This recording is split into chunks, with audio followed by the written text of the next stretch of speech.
Much has been made of the Paris Climate Agreement signed by the leaders of 178 countries in 2016. French Foreign Minister Laurent Fabius, speaking for many, called it a historic turning point. The head of the U.S. Environmental Protection Agency, Gina McCarthy, echoed the minister's remark when she testified before the House Committee on Science, Space and Technology. The Paris Agreement was, she said, an incredible achievement. But when pressed by committee members to explain exactly how much this treaty would reduce global temperatures, she would not, or could not, say. This combination of grand pronouncements and vague specifics is a good strategy for Paris Agreement fans to take, because the agreement will cost a fortune but do little to reduce global warming. Consider the Obama administration's signature climate policy, the Clean Power Plan. Using the same climate prediction model that the UN uses, I found that the power plan will accomplish almost nothing. Even if its cuts to carbon dioxide emissions are fully implemented, not just for the 14 years that the Paris Agreement lasts, but for the rest of the century, the Clean Power Plan would reduce the temperature increase in 2100 by just 0.023 degrees Fahrenheit. The President has made further and grander promises of future U.S. carbon cuts, but these are only vaguely outlined. In the unlikely event that all of these extra cuts also happen and are adhered to throughout the rest of the century, the combined reduction in temperatures would be 0.057 degrees. To put it another way, if the U.S. delivers for the whole century on the President's very ambitious rhetoric, it would postpone global warming by about 8 months at the end of the century. Now, let's add in the rest of the world's Paris promises. If we generously assume that the promised carbon cuts for 2030 are not only met, which itself would be a UN first, but sustained throughout the rest of the century, temperatures in 2100 would drop by 0.3 degrees, the equivalent of postponing warming by less than 4 years. Again, that's using the UN's own climate prediction model. But here's the biggest problem. These minuscule benefits do not come free. Quite the contrary. The cost of the Paris Climate Pact is likely to run to $1 to $2 trillion every year, based on estimates produced by the Stanford Energy Modeling Forum and the Asia Modeling Exercise. In other words, we will spend at least $100 trillion in order to reduce the temperature by the end of the century by a grand total of 0.3 degree. Some Paris Agreement supporters defend it by claiming that its real impact on temperatures will be much more significant than the UN model predicts. But this requires mental gymnastics and heroic assumptions. The Climate Action Tracker, widely cited by Paris Agreement fans, predict a temperature reduction of 1.6 degrees Fahrenheit by the end of the century. But this prediction is based very heavily on the assumption that even stronger climate policies will be adopted in the future. Actually, 98% of the assumed reductions will come only after 2030, which is what the current Paris Agreement covers. And even such wishful thinking won't achieve anything close to the 2 degrees Celsius reduction that has become the somewhat arbitrary but widely adopted benchmark to avoid the worst effects of global warming. The actual promised emission reductions under the Paris Agreement literally gets us just 1% of the way to the 2 degrees target. 99% of what would be required is put off until after 2030. The Paris Agreement is the wrong solution to a real problem. The right solution will most likely be found through green energy research and development, like that promoted by Bill Gates and the Breakthrough Coalition. Mr. Gates has announced that private investors are committing $7 billion for clean energy R&D. Instead of political hot air and ever larger government subsidies of today's inefficient green technologies, those who want to combat climate change should focus on dramatically boosting green energy innovation. The U.S. already shows the way. With its pursuit of fracking, making it safer and more efficient every year, America has drastically reduced the cost of natural gas.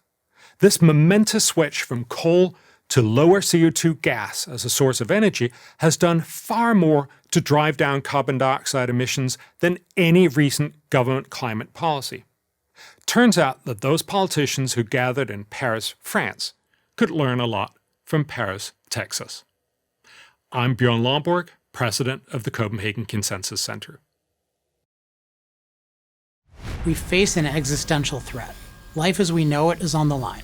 We have 12 short years to change everything, or it's game over. This is the terrifying scenario that's used by many leading politicians to justify a Green New Deal, an unprecedented increase in government power focused on the energy industry. The core idea of a Green New Deal is that government should rapidly prohibit the use of fossil fuel energy and impose 100% renewable energy, mostly solar and wind. This may sound appealing, but consider what it would entail. Today, 80% of the energy Americans use to heat their homes, farm their land, run their factories, and drive their cars comes from fossil fuels, coal, oil, and natural gas. Only 3.4% comes from solar and wind, despite decades of government subsidies and mandates to encourage their use. The reason we don't use much sunlight and wind as energy is that they are unreliable fuels that only work when the sun shines and the wind blows. That's why no town, city, or country has ever come close to 100% or even 50% solar and wind. And yet, Green New Deal proponents say they can do the impossible, if only we give the government control of the energy industry and control of major users of energy, such as the transportation industry, manufacturing, and agriculture. All of this is justified by the need to do something about the existential threat of rising CO2 levels. We're told on a daily basis that prestigious organizations like the United Nations have predicted mass destruction and death if we don't get off fossil fuels. What we're not told is that such predictions have a decades-long track record of getting it wrong. And by wrong, I mean completely missing the dartboard wrong. For example, in 1989, the Associated Press reported a United Nations prediction that entire nations could be wiped off the face of the Earth by rising sea levels if the global warming trend is not reversed by the year 2000. We're now 2 decades past 2000. We're not missing any nations, and human beings are living longer, healthier, and wealthier lives than ever before. But aren't things bound to get worse? Haven't scientists established that CO2 is a greenhouse gas with a warming influence on the planet? Yes, but that's only a small part of the big picture. Although CO2 causes some warming, it's much less significant than we've been told. Since we started using significant amounts of fossil fuels in the middle of the 19th century, we've increased the percentage of CO2 in the atmosphere from 0.03% to 0.04%, which correlates with an average temperature increase of about 2 degrees Fahrenheit. It also correlates with significant global greening, because CO2 is plant food. All of this is far from unprecedented territory for our planet, which has existed with at least 10 times today's CO2 levels and a 25-degree warmer average temperature. What is truly unprecedented, though, is how safe we are from climate. The International Disaster Database, a nonpartisan organization that tracks deaths from climate-related causes, such as extreme heat, floods, storms, and drought, shows that such deaths have been plummeting as CO2 emissions have been rising. How is this possible? Because of the fossil fuel energy that emitted the CO2, which has empowered us to climate-proof our environment with heating, air conditioning, sturdy buildings, mass irrigation, and weather warning systems. Fossil fuel energy has not taken a naturally safe climate and made it unnaturally dangerous. It's taken our naturally dangerous climate and made it unnaturally safe. Fossil fuels are not an existential threat. They're an existential resource because they increase something much more important than the level of CO2 in the atmosphere, the level of human empowerment. increased life expectancy, income, health, leisure time, and education are all tightly linked to increased access to fossil fuels. Does this mean that we shouldn't look for lower carbon energy alternatives? Of course not. But the alternatives should lead us toward more abundant, more reliable power, not less. The most promising form of alternative energy is not unreliable solar and wind, but reliable, carbon-free nuclear energy. Sweden gets 40% of its electricity from nuclear, France over 70%. While nuclear energy is smeared as unsafe, it has actually been demonstrated by study after study to be the safest form of energy ever created. And yet, Green New Deal proponents who say that we have 12 years to save the planet from rising CO2 levels vigorously oppose nuclear, in addition to all fossil fuel use. By opposing every affordable, abundant, reliable form of energy, the Green New Deal won't protect us from an existential threat. It is an existential threat. I'm Alex Epstein, author of The Moral Case for Fossil Fuels for Prager University. Have you ever heard of unobtainium? It's the magical energy mineral found on the planet Pandora in the movie Avatar. It's a fantasy in a science fiction script. But environmentalists think they found it here on Earth in the form of wind and solar power. They think all the energy we need can be supplied by building enough wind and solar farms and enough batteries. The simple truth is that we can't, nor should we want to, not if our goal is to be good stewards of the planet. To understand why, consider some simple physics realities that aren't being talked about.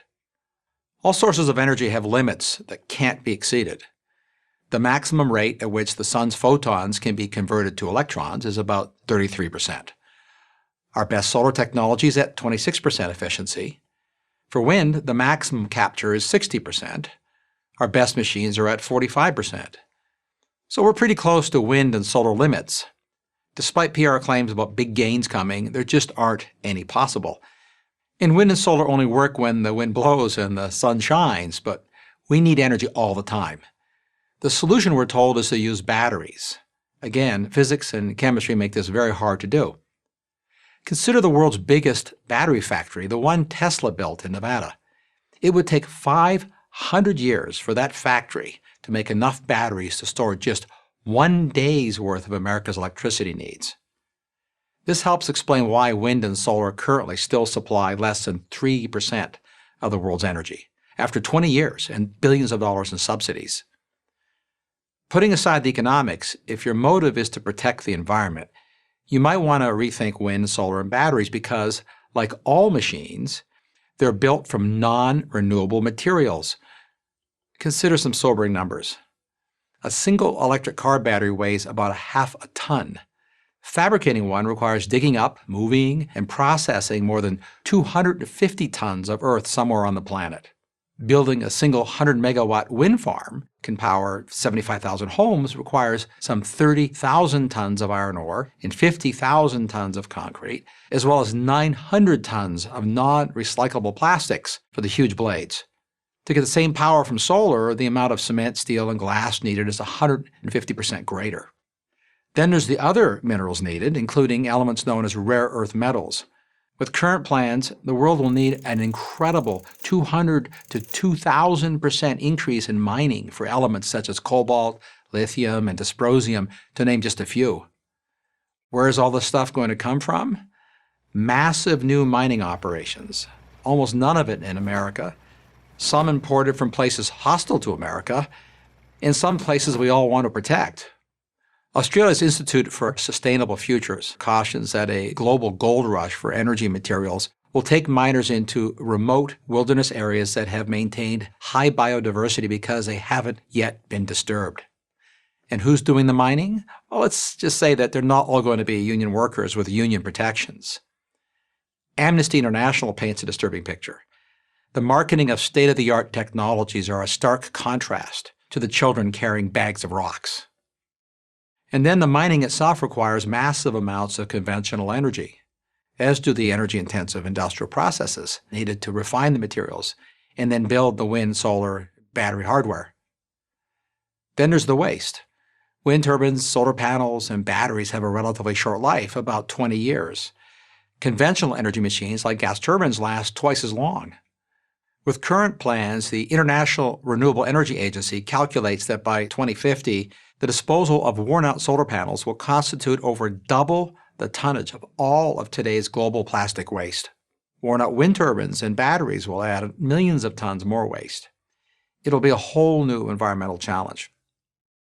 Before we launch history's biggest increase in mining, dig up millions of acres in pristine areas, encourage childhood labor, and create epic waste problems, we might want to reconsider our almost inexhaustible supply of hydrocarbons, the fuels that make our marvelous modern world possible.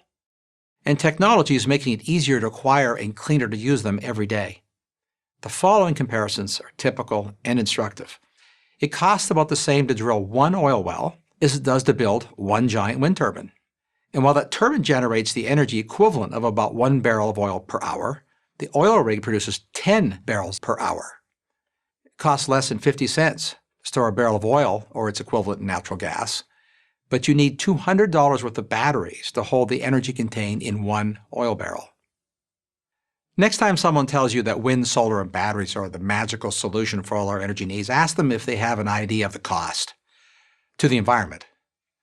Unobtainium works fine in the movies, but we don't live in the movies. We live in the real world. I'm Mark Mills, Senior Fellow at the Manhattan Institute for Prager University.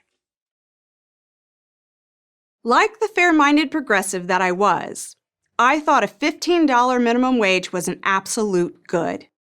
Then I had a head-on collision with reality. It's a funny thing about reality. It just is. You can't wish it away. So here is my cautionary tale. For over 3 decades, I had a good job working as a server. I have worked in some amazing award-winning restaurants in Seattle. I enjoyed the work, met wonderful people, and I was making really good money. I wasn't making much per hour, that's true, but in my business, the magic is in tips. On a typical night, I would make on average $25 to $50 an hour. Believe me, I earned it. I took pride in my work. I wanted every dining experience to be a memorable one for my guests. I also loved my job for this reason. I had flexibility. I could plan my work schedule. That was very important to me because I had a growing son. It was a good life. Then, in 2015, the Seattle City Council raised the minimum wage from $9.47 to $15 an hour, a 58% hike. Great for the working stiff, right? Well, hang on, because here comes Mr. Reality. The business owner, the person who signs the checks, has to find a way to pay for this massive new expense.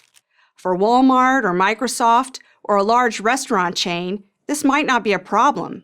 For a local restaurant owner, it's a nightmare. Contrary to popular opinion, most restaurants don't have big profit margins. In fact, most are razor thin. Seattle restaurant owners, faced with this shock to their bottom line, raised prices, reworked their menus, and created new compensation models. Some did away with tips altogether, substituting a flat service charge as a way of navigating the climbing wage. That change in the tipping model caused a dent in my pocketbook. The rise in the wage did not cover the loss of tips. And, of course, they cut back on employee hours and support staff too. But for many establishments, none of these cost-saving measures worked. Restaurants, some that had been in business for decades, many family-owned, closed, including the ones I worked for. Good servers don't grow on trees, and I was able to score an interview at another amazing restaurant. Then, before I could even confirm the interview, that one closed too. Same reason. The $15 minimum wage cut their profits down to nothing. So let me add this up for you. I make a lot less money now than I did before Seattle decided to do what was supposedly in my best interest. I used to be able to pay my bills as they came due.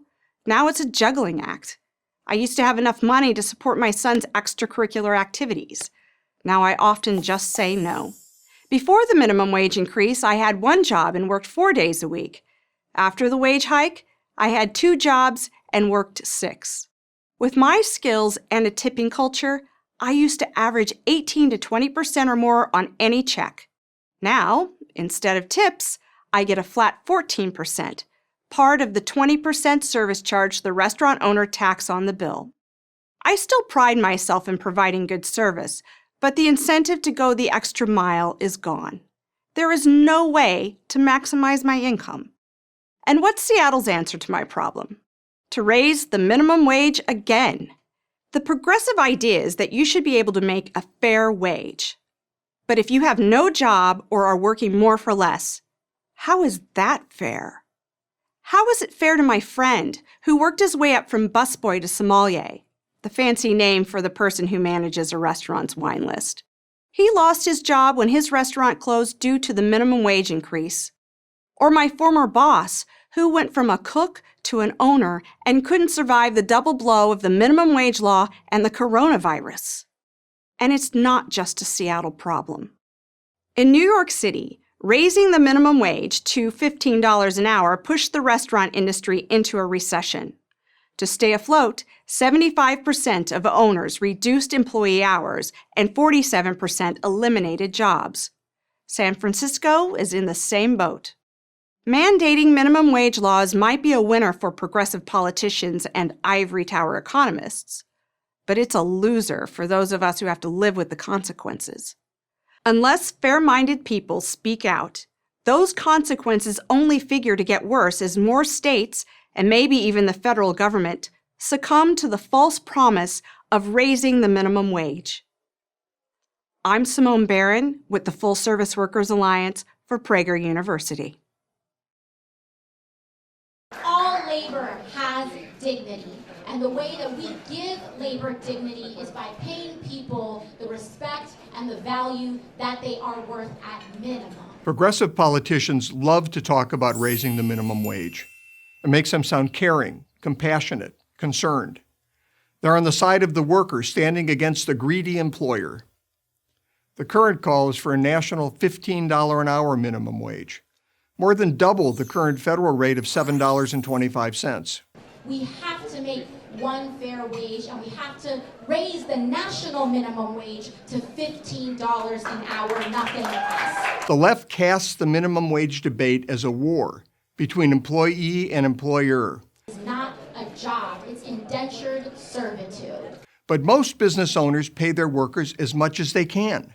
Finding and keeping good people is the hardest part of any employer's job. If we adopt the national minimum wage of $15, here's what will happen. A lot of people will lose their jobs or have their hours reduced. According to a 2014 Congressional Budget Office study, just a $10 minimum wage would cost 500,000 jobs as businesses terminate employees. Obviously, far more jobs would be lost at $15 an hour. To survive, employers would have to reduce hours, even for workers who manage to keep their jobs. That's a pay cut. It is good for business everywhere. It's good for small business. It's good for workers. The only thing it's not good for is the major chain corporations that depend on the exploitation of people. Businesses will close, and the jobs they created will disappear. A recent report from researchers at the Harvard Business School found that each $1 increase in the minimum wage results in a 4 to 10% increase in the likelihood of restaurants closing. An over $7 an hour increase to $15 would be devastating, not only for restaurants, but for small businesses and their employees. It's good for small business. It's good for workers. Fewer people will open businesses. $15 an hour is a very steep hill to climb. Would-be entrepreneurs will do the math on labor costs and realize it's just not worth the risk. This is a real cost to the economy that we can't measure. A company that never exists, never employs anyone. Most of all, I'm thankful for all of these workers for realizing that everybody here deserves dignity and everyone here deserves a beautiful life and the ability to raise your family. If a $15 minimum wage doesn't help workers and doesn't help employers, who exactly does it help? Well, maybe just the progressive politicians who manage to mislead voters into believing that it's the right thing to do. Sounding caring, compassionate, and concerned is all well and good, but having a job is better. I'm Andy Puzder for Prager University. The immigration battle is at boiling point. over children being separated from parents, and the current administration is using different tactics to sort of justify what's happening. Family separation is perhaps the most emblematic moment of his presidency so far. It was cruel, sloppy, needless, racist, and ultimately exactly what we should have expected. Images of families being forcibly separated at the US-Mexico border, immigrant children laying in cages is nothing short of horrific. Parents and children aren't just being separated at the border, you know, they're being separated throughout this country by ICE. Yes. I think we need to abolish ICE. That seems really clear. Border Patrol came out with stats saying that 1/3 of the children that they tested that are brought to the border in family units are not biologically related to the people claiming to be their family members. That is horrifying. I would hands down rather have a child separated from someone claiming to be their parent until they are biologically proved to be related to that person because of the fact that sex trafficking exists. It is irresponsible for people to say that we need to reunite families because of this reasoning. I cannot harp to you how dangerous it is for these kids. These kids don't choose to be in this circumstance. They're innocent in this. But if we're not protecting them through our legislative policies, then we're part of the problem, and I will never back down from that stance. Every sensible immigration policy has two objectives. One, to regain control of our borders so that we decide who enters, and two, to find a humane way to deal with the 11 million illegal immigrants who now live among us. Start with the second. For both practical and moral reasons, America cannot and will not and should not expel 11 million people.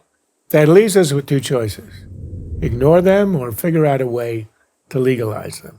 Ignoring them hasn't worked. But there's also a huge problem with legalization. It creates an irresistible incentive for new illegal immigrants to come. We say, of course, that this would be the very last, very final, never again, we're not kidding this time, amnesty. And everyone knows it's phony. That's what was said in 1986 when we passed the Simpson-Mazzoli immigration reform. It turned out to be the largest legalization program in American history. Nearly 3 million people got permanent residency. There was no enforcement. We now have 11 million new illegal immigrants in our midst. The irony of this whole debate, which bitterly splits the country, is that there is a silver bullet that would not just solve the problem, but also create a national consensus behind it. A vast number of Americans who oppose legalization and fear new waves of immigration would change their minds if we could radically reduce new, i.e. future, illegal immigration. And we can. First, build a barrier. Call it a wall, call it a fence, call it what you will. Add cameras and sensors, add drones, beef up the patrols. All that matters is that we regain control of the border. Fences work. The triple fence outside San Diego led to a 90% reduction in infiltration. Israel's border fence with the West Bank produced a similar decline. Even holier-than-thou Europeans have conceded the point. Hungary, Macedonia, Bulgaria, Austria, Greece, Spain, why even Norway have all started building border fences to stem the tide of Middle Eastern refugees. Then enforce two other measures: a national e-verify system that makes it just about impossible to work if you're here illegally, and a functioning visa tracking system, since 40% of illegal immigrants are visa overstays. The wall fence will, of course, be ugly. So are the concrete barriers to keep truck bombs from driving into the White House. Sometimes function has to supersede form. And don't tell me that this is our Berlin Wall. When you build a wall to keep people in, that's a prison. When you build a wall to keep people out, that's an expression of sovereignty. Of course, no barrier will be foolproof, but it doesn't have to be. It simply has to reduce the river to a manageable trickle. Once we do, everything becomes possible, including dealing with our 11 million illegal immigrants. So let's fix that. Track the visas, do E-Verify, build the damn barrier. It's ridiculous to say that it can't be done. And who would certify that the border is back in our control? I would have a neutral party, perhaps a commission of retired jurists, issue the judgment. Once they do, we legalize the 11 million, granting them the right to stay and work here. We can't give them citizenship. That's a bridge too far. You don't get to join the political destiny of the country by entering it illegally. But any children born here would be American, which means that over time, the issue resolves itself. The American people are legitimately angry at the price American society has paid due to illegal immigration. But they are also a generous people. Once they're assured that we do indeed control our borders, that anger will abate. A national consensus will emerge. Radical border control followed by radical legalization. No mushy compromise. A solution requires 2 acts of national will: putting up a wall along with E-Verify and visa tracking, and absorbing those who broke our laws to come to America. This is not a compromise meant to appease both sides without achieving anything. It's not some piece of hybrid legislation that arbitrarily divides illegals into those with 5-year-old roots in America and those without, or some such mischief-making nonsense. If we do it right, not only will we solve the problem, we will get it done as one nation. I'm Charles Krauthammer for Prager University. We will keep this promise to the American people. If you like your doctor, you will be able to keep your doctor, period. If you like your health care plan, you'll be able to keep your health care plan, period. We weren't as clear as we needed to be in terms of the changes that were taking place. And I am sorry that they are finding themselves in this situation based on assurances they got from me. It's very easy for a politician to stand up before voters and say healthcare is a right, and then passionately advocate for single payer or free healthcare or Medicare for all, whatever term they might use. But before we consider the merits of the government managing your healthcare, and that's what this all boils down to, maybe we should ask a more basic question. What do we mean by healthcare? Because if you get sick, and here we're talking major illness or you're in serious pain, you don't just want healthcare, you want quality healthcare. And where's your best chance of finding that? The answer is right here in America. For skilled doctors, cutting-edge medical treatments, and care without long delays, no other country rivals the United States. Not even close. Nobody from Texas is going to Canada for medical treatment. It's almost always the other way around. Sure, our healthcare system has lots of issues, and we should address them. But do we really want to upend all the advantages that we do have and start from scratch? Because that's what would have to happen if we completely turn healthcare over to the government. So let's imagine we make the change. We hear a lot about how great free healthcare would be, but it's only fair we look at the downside. The first is that government-run healthcare takes medical decisions away from patients, that means you, and puts them in the hands of bureaucrats.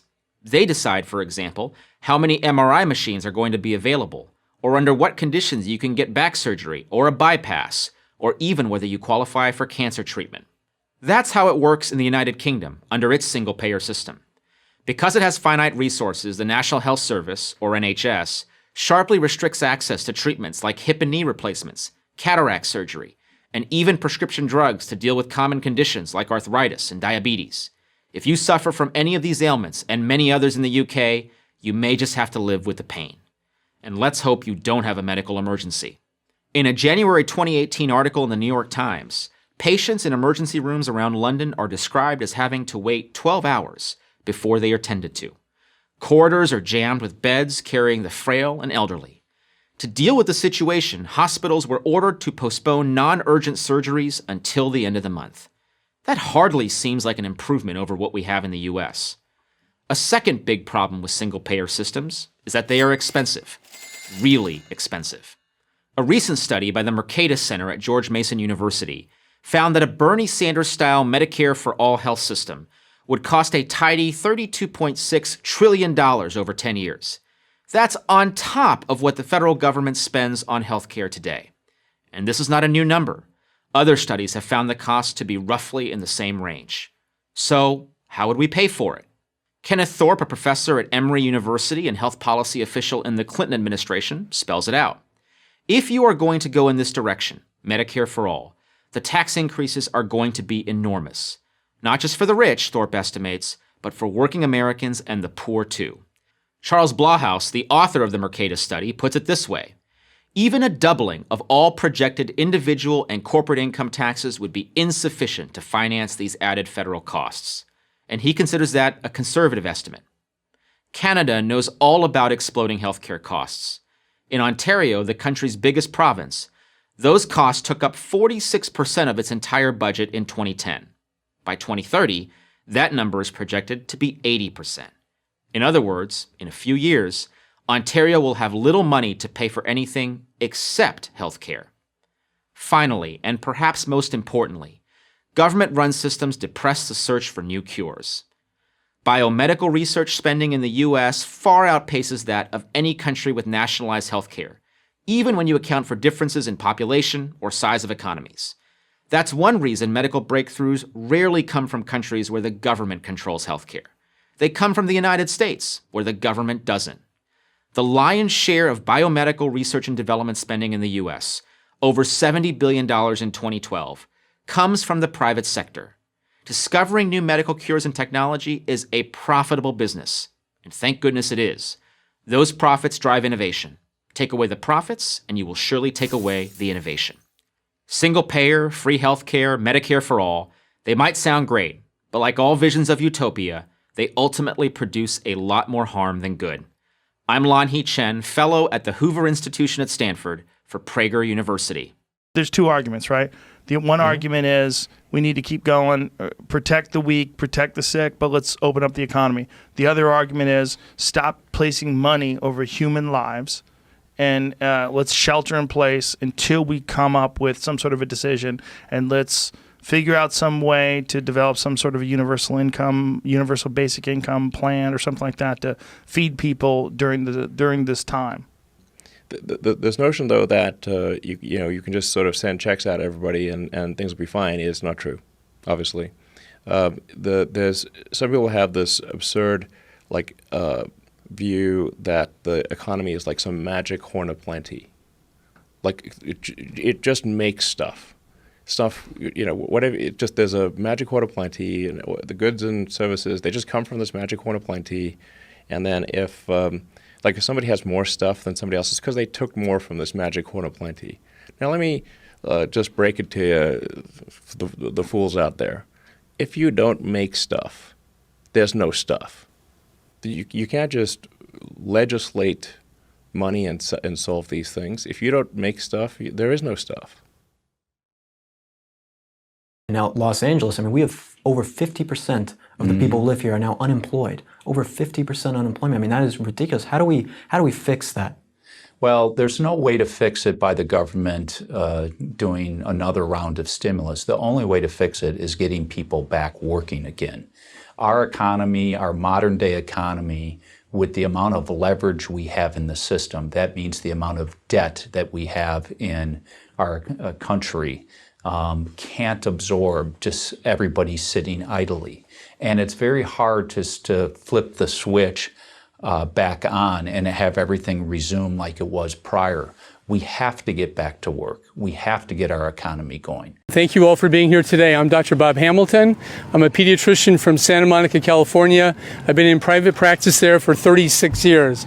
And today I have good news for you. The good news is that children, as a general rule, are taking this virus very, very well. Few are getting infected. Those who are getting infected are being hospitalized in low numbers.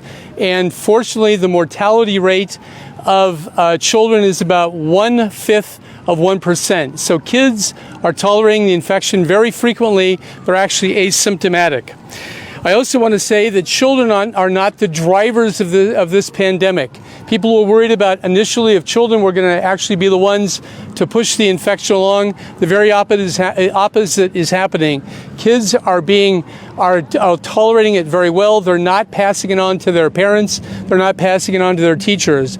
Dr. Mark Woolhouse from Scotland, who is a pediatric infectious disease specialist and epidemiologist, said the following. He said, there has not been one documented case of COVID being transferred from a student to a teacher in the world. I think that is important that all of us who are here today realize that our kids are not really the ones who are driving the infection. It is being driven by older individuals. And yes, we can send the kids back to school, I think, without fear. And this is the big issue right now, as Congressman Norman alluded to. This is the really important thing we need to do. We need to normalize the lives of our children. How do we do that? We do that by getting them back in the classroom. And the good news is they're not driving this infection at all. Yes, we can use security measures. Yes, we can be careful. I'm all for that. We all are. But I think the important thing is we need to not act out of fear. We need to act out of science. We need to do it. We need to get it done. What's up, guys? This is Will with PragerU, back on the streets on Hollywood Boulevard today, talking to people about coronavirus deaths and what they actually know about it.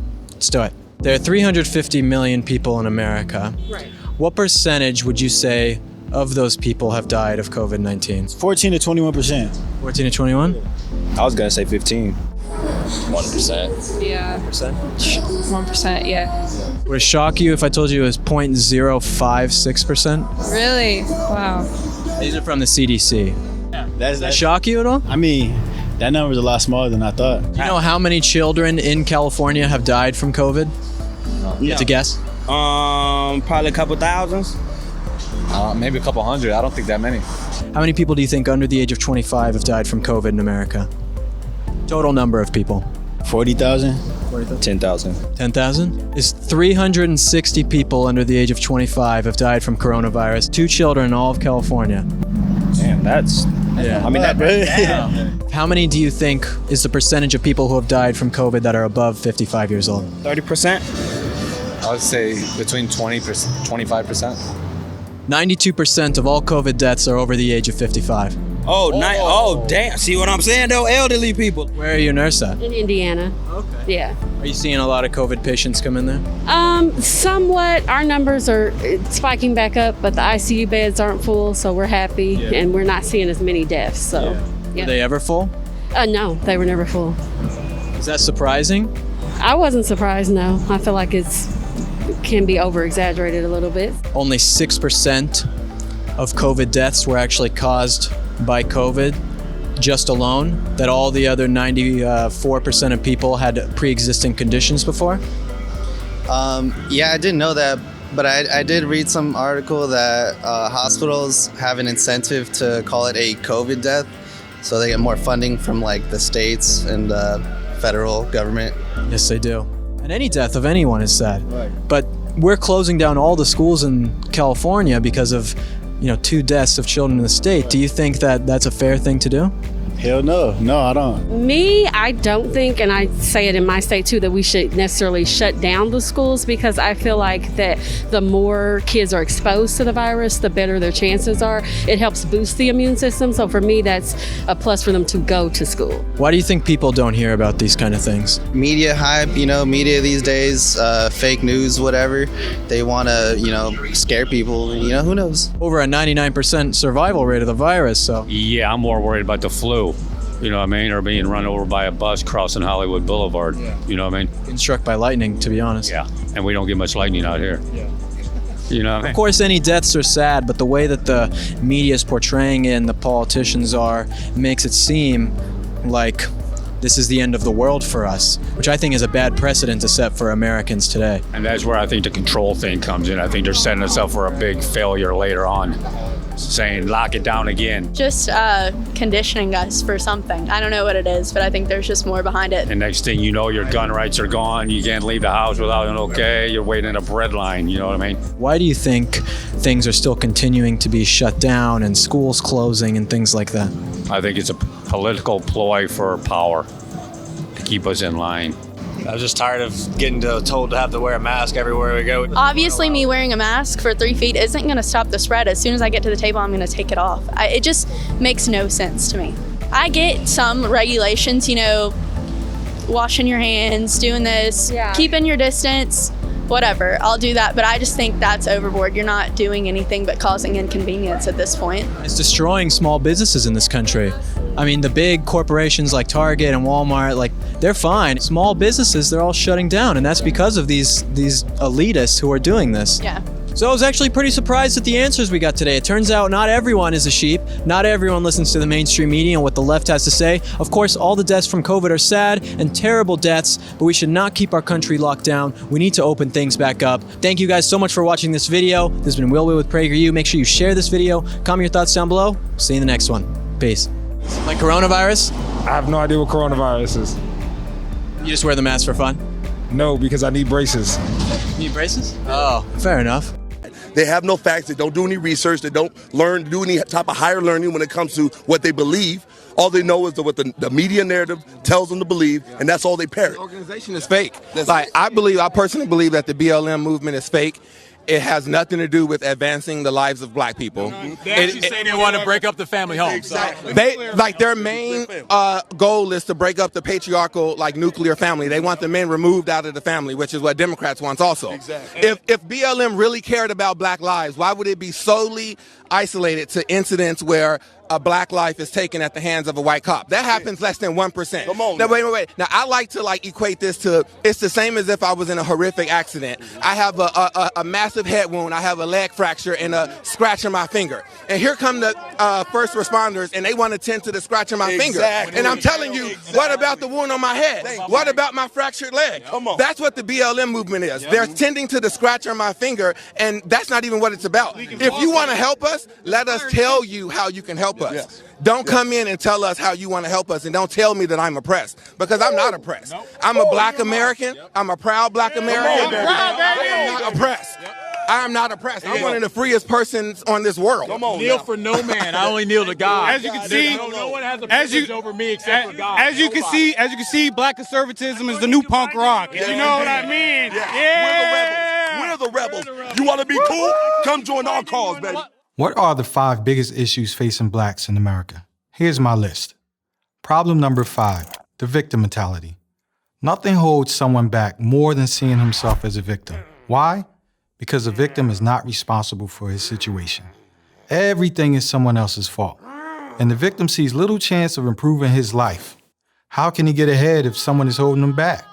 All this makes the victim unhappy, frustrated, and angry.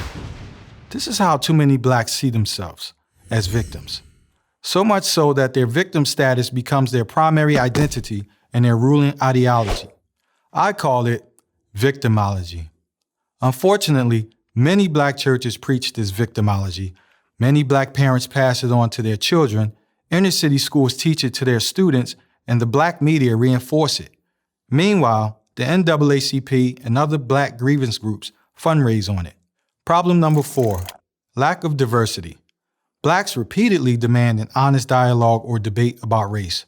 But how can there ever be an honest dialogue about race between blacks and whites when there is virtually no honest dialogue between blacks and blacks? It's hypocritical. And if a black doesn't think whites are ultimately responsible for black people's problems, they're labeled a sellout, Uncle Tom, or race traitor. As long as this type of groupthink exists, race reverence of the Al Sharpton, Jesse Jackson type will continue to be celebrated, while independent black thinkers such as Professors Thomas Sowell and Walter Williams will be shunned. The honest race dialogue and debate that first has to happen is not between blacks and whites, but between blacks and blacks. We demand diversity from others, but need to practice it ourselves where it really matters, in thought, opinion, and even political affiliation. Problem number 3, urban terrorism.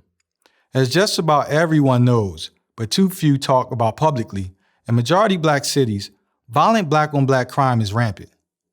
A Department of Justice study from 1980 through 2008 revealed that blacks accounted for almost half of the nation's homicide victims, 47.4%, and more than half of the offenders, 52.4%, all while being 13% of America's population.